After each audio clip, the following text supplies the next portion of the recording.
From the very first unnerving synthetic note, accompanied by the rough, almost hysterical wailing of "Don't eat my baby," Wonder Showzen is true art.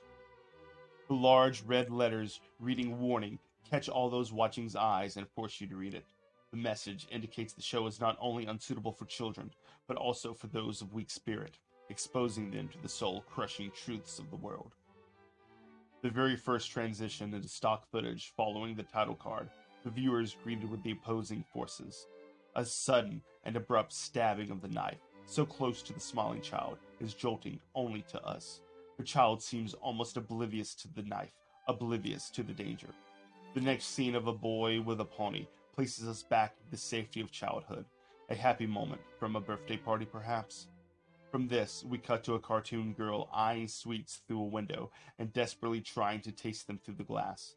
The sweets are representing the sweet or innocent nature of childhood and the desire to return to that ignorant innocence, but it being unattainable, it is behind the glass.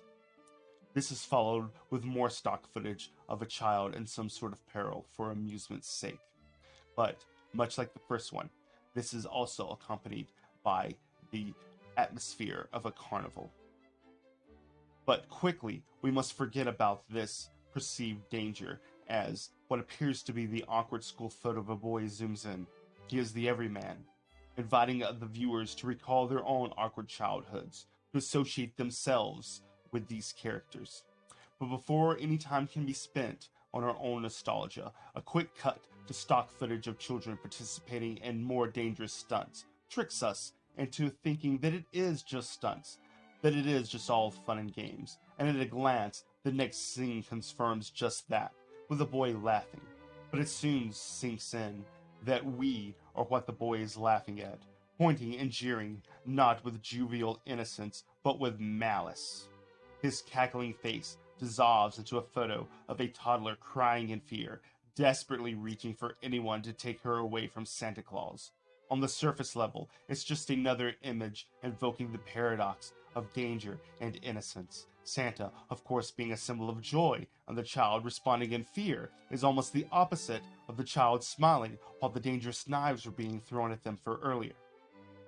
But why is the child crying being held by Santa? And why do lots of children cry while being held by Santa? To answer this question, we must return to the origins of Christmas, Saturnalia. This ancient Roman festival, held from December 17th through the 23rd, is the origin of many modern Christmas customs, including the exchanging of gifts, excessive drinking, and gluttonous eating.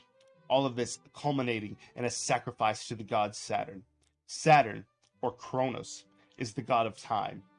One of the most popular myths concerning Saturn is that of the prophecy foretold by Gaia and the prediction that he would be overthrown by one of his offsprings. So, fearing this, upon each of their births, he devoured them and ate them. This grisly story replayed every December with the sacrifice of Saturn.